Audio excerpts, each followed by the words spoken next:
Como é que é, pessoal? Nesta vídeo aula eu vou falar sobre os processos geométricos auxiliares. Utilizando exemplos simples, eu vou tentar transmitir para ti o conceito dos processos geométricos auxiliares. Eu espero que a aula seja boa o suficiente para que tu possas se sentir motivado a compartilhar esta videoaula com todos os teus colegas e desse modo todos vocês passarem de classe. Hello! Então, neste vídeo nós vamos ver o que são os processos geométricos auxiliares. Essa é uma matéria que eu estou muito animado para poder lecionar sobre. É uma matéria bem divertida e de extrema importância, desde o início até o fim da geometria descritiva, pois pela própria definição dos processos geométricos auxiliares, ou simplesmente PGA, nós podemos perceber a sua importância. Eu gosto de definir os processos geométricos auxiliares como sendo os processos ou ferramentas que nós utilizamos para colocar os nossos objetos em posições que nos facilitem o seu estudo. Eu sei que pode parecer uma coisa meio complicada, mas deixa eu definir de novo.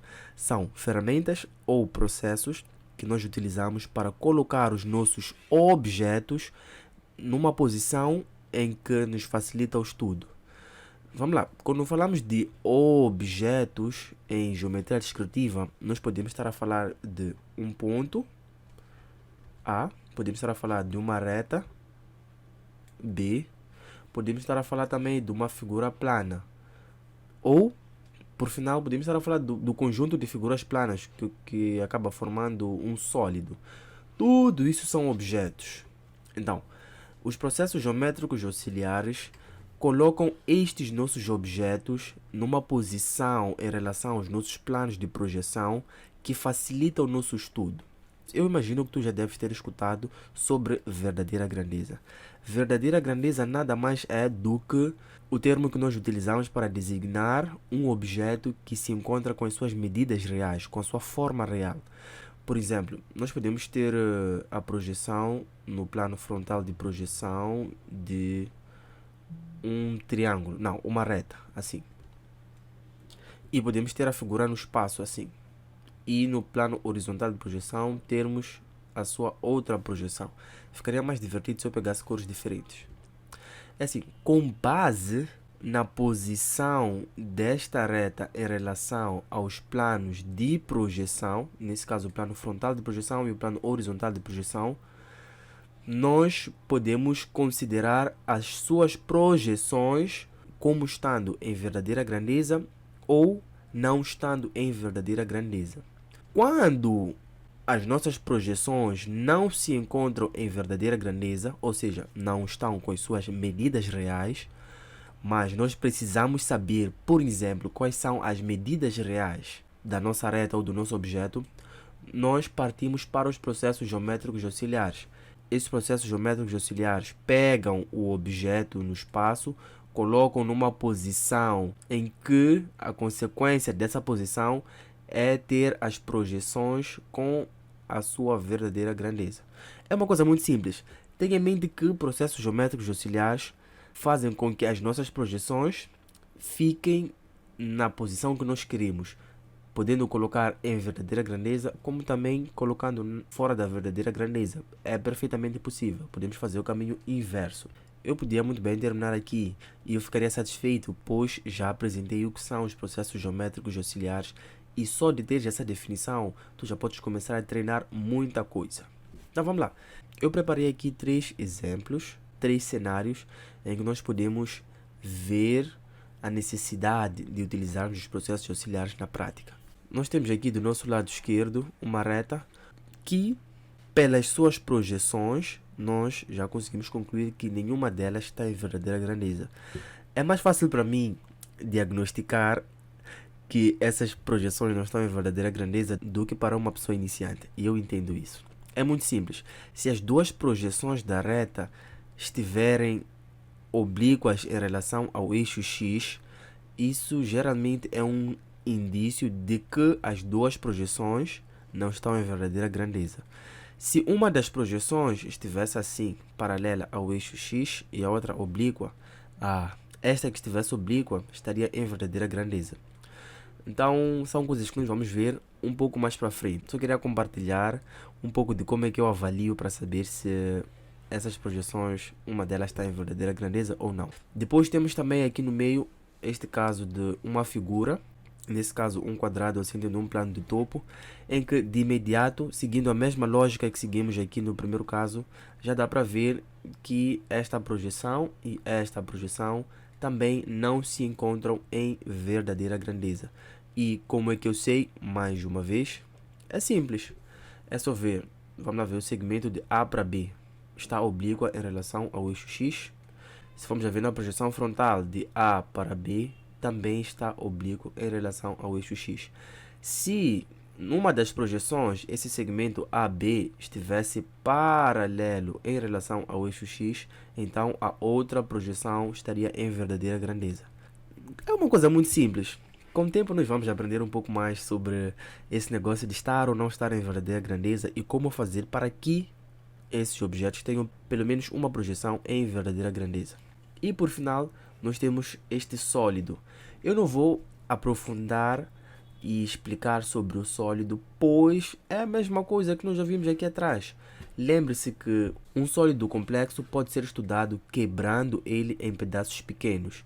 Pedaços pequenos, estamos a falar de uma figura plana, estamos a falar de estudar as arestas da figura plana, ou seja, tornar uma figura plana em retas, estudar cada uma das retas da nossa figura plana, ou também podemos estudar essas retas de forma isolada, analisando os seus pontos. Então, tudo o que eu expliquei aqui atrás também se aplica para este nosso sólido.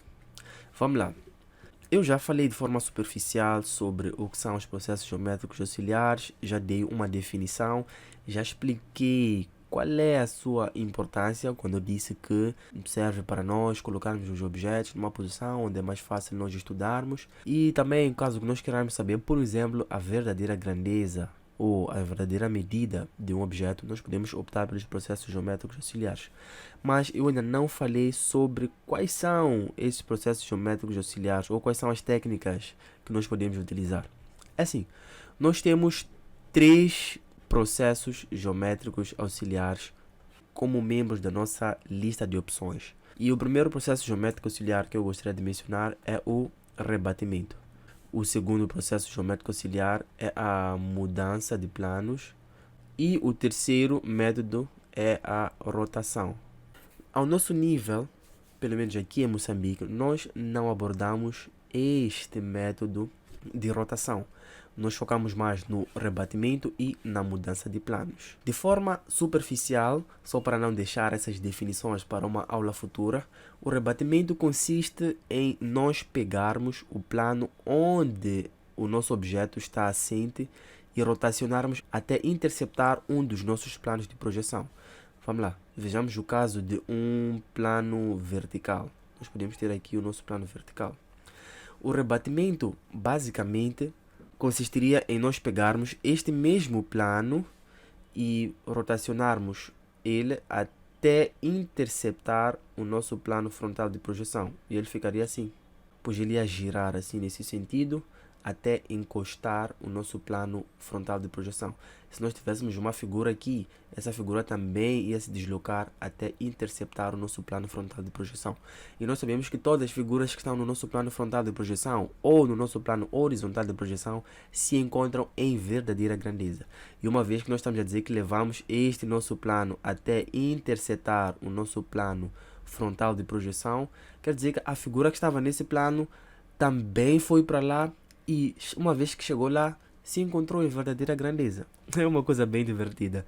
Se for necessário, veja esse vídeo umas 10 vezes, mas quando perceberes vai ser algo muito incrível. O mesmo processo podia ser feito rebatendo o nosso plano vertical até interceptar com o nosso plano horizontal de projeção. Nesse caso, nós vamos denominar como o rebatimento do plano vertical até o plano horizontal de projeção. E o mesmo se aplica. Esta figura aqui, que uma vez estava sobre o nosso plano vertical, ao efetuarmos o rebatimento desse mesmo plano até o plano horizontal de projeção, a figura se encontraria em verdadeira grandeza. É uma coisa bem divertida. A mudança de planos consiste basicamente em nós adicionarmos um novo plano a esses planos já existentes. É um processo bem simples, eu gosto de explicar esse exemplo na prática, pois simplesmente nós criamos um novo plano, seja frontal de projeção ou um novo plano horizontal de projeção. E isso facilita-nos muito. Eu não vou entrar em muitos detalhes, mas vamos lá considerar que nós temos aí o mesmo plano vertical, está nesta posição aqui, assim. E temos uma figura aqui, uma circunferência. E nós queremos representar a verdadeira grandeza desta circunferência. Nós sabemos que as figuras estão inseridas em planos verticais, planos de topo, não se encontram em verdadeira grandeza. Então, vamos lá. O processo de mudança de planos seria basicamente nós pegarmos este nosso esquema e adicionar um novo plano que seja paralelo em relação ao plano onde a nossa figura está assente. Nós sabemos, se uma das projeções for paralela em relação ao plano, já estará em verdadeira grandeza. É aquilo que eu expliquei mais ou menos aqui. Deixa eu ver se consigo mostrar. Foi o que eu expliquei neste exemplo aqui. Se uma das projeções dessa nossa reta for paralela em relação ao eixo X, então a outra projeção estará em verdadeira grandeza. A mudança de planos nos dá essa possibilidade de nós criarmos um novo plano, seja frontal de projeção ou horizontal de projeção, que esteja paralela em relação ao plano onde o nosso objeto está assente. E automaticamente uma das projeções desse nosso objeto será paralela em relação a esse novo plano que nós criamos. Eu recomendo que tu vejas esse vídeo umas 3 vezes, que é para tu perceberes todo esse tesouro que eu estou a depositar. Então, neste nosso exemplo, basicamente seria o seguinte. Nós vamos pegar um novo plano e adicionar aqui, paralelamente a esse plano já existente. E este plano ia fazer papel do novo plano de projeção. Na prática é uma coisa muito simples e eu futuramente vou explicar. Mas saiba que quando nós falamos de mudança de planos, nós basicamente adicionamos um novo plano e excluímos o outro plano. Então, eu espero que tu tenhas percebido pelo menos alguma coisa nessa minha explicação e que tu utilizes esses vídeos esse vídeo para poder enriquecer a tua base sobre os processos geométricos auxiliares e geometria descritiva em geral. Então é isso. Nos próximos vídeos, se Deus quiser, nós vamos aprofundar um pouco mais com exemplos práticos e vai ser algo bem divertido, pois isto aqui foi só isso foi só para te dar uma moral e tu entenderes de uma forma diferente sobre os PGA ou processos geométricos auxiliares. Então, fui!